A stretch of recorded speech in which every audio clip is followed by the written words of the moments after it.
Hello and welcome to my tutorial video for the Mark 1 Lego custom mock suit.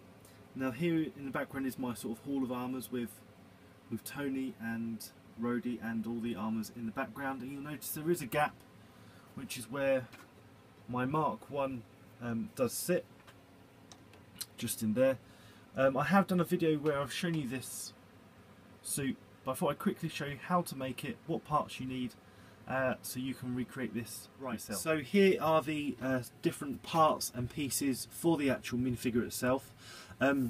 First of all, this is a fairly key piece and it is not difficult to come by, but what I did was I sourced the armour from the collectible minifigure series minifigs, one of the Evil Space Marines I think it's called. You do have some printing on the shoulder pads if you use that. If you want to try and take that off, you can do. I've just left it on because I don't think it really makes too much of a difference. What I did do was just buy an extra minifig. I had one of them already, but I didn't want to take that apart, so I just had an extra one from eBay, I think it was, and that way I was able to use the hands, which are also elements that you need from that minifigure as well. Next up, I just have a dome. These are all dark grey, unless it's the three light grey pieces here, but this is a dome piece. It does have eyes on here, but all I've done is literally taken an old sticker sheet from a normal kit, and around the outside, when there's bits of sticker left over from once you've peeled the stickers you need, I've just cut out the shapes of eyes. So I've done sort of triangle shapes there. You could try and draw them on. I don't know how else you could do that, but have a look. Next I have around 2x2 with a hole in the middle. We have 3 binocular pieces. I've gone for 2 light grey and 1 darker grey just to make them stand out a bit more.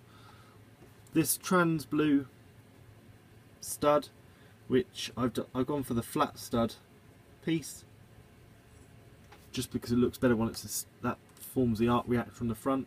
We also have a I think it's like a gap, a buffer, a stopper Technic piece, again light grey, that one. Then we have 2 single stud tiles, again all dark grey. Then we have 2, these are called, you can find these all on Bricklink, but I think these are called sort of Star Wars blasters. You'll find those under. Next I've got 3 claw or wrench pieces, again dark grey, a 1x2 dark grey piece. This doesn't have to be brown, but I had this piece anyway. It was from an old axe or something like that, which is just a bar piece. And then finally, I think that's everything, or nearly everything, again 2 claw tiles,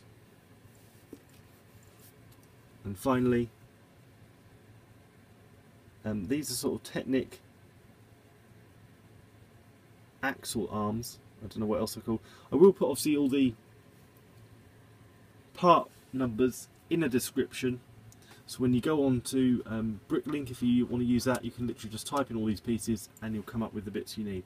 So they're the pieces, let's go and build it. So what I've done here, I've just put some of the basic elements together to give you the, well, to save me time as well, to be honest, because what will happen is a couple of these bits are a bit fiddly, so rather than you just watching me fiddle and muck around for a bit, I've put them together. So for the legs, you'll see I've attached the hand pieces to the handle of the blaster, and then attach the blaster to that single point or single hole stud tile, and that forms the legs.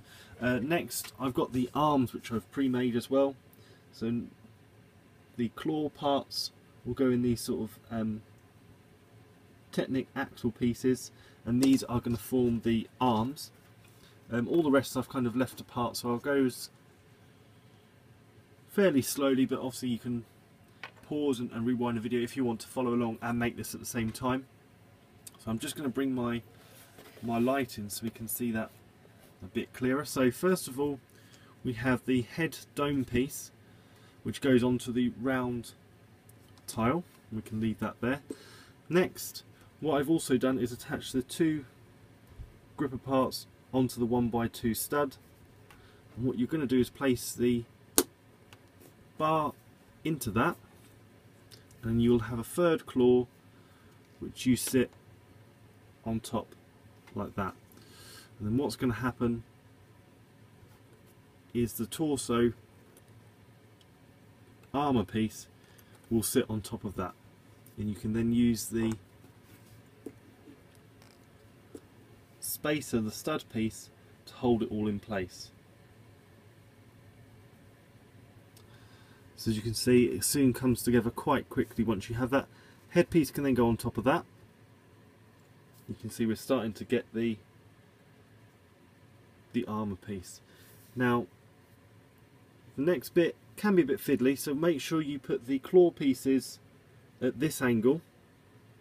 So you can see here they're not, if I did that with the arms in that angle, they can slide in and you lose them. So just pull them out and make sure they're like 90 degrees to the hole, and each arm then will sit inside and attach to the end of the bar.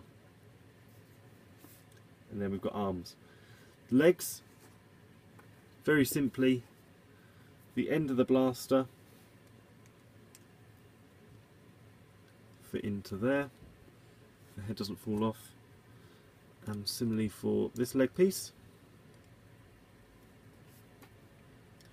And so we've got the basic mock for the Mark 1 armour. What I'm going to do now is just add a detail. So the arc reactor chest piece sits on the front, and that sits quite well. On the back, again, just some additional detail,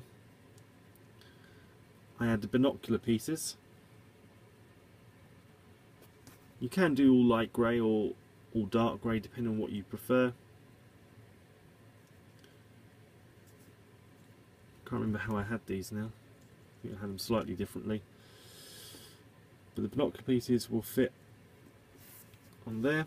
You just slide those round. So these are sort of the jetpack elements. And that is the Mark 1. There it is with the Tony Stark minifigure to give you a size comparison. I think that looks pretty good. Now, I said in my other Mark 1 video that the credit has to go to someone else, so I'll put the description or a link to his page for the instructions in there as well. But I think that looks pretty good. Let me know what you think. Like, comment, subscribe. Thanks for watching, and check out my other videos.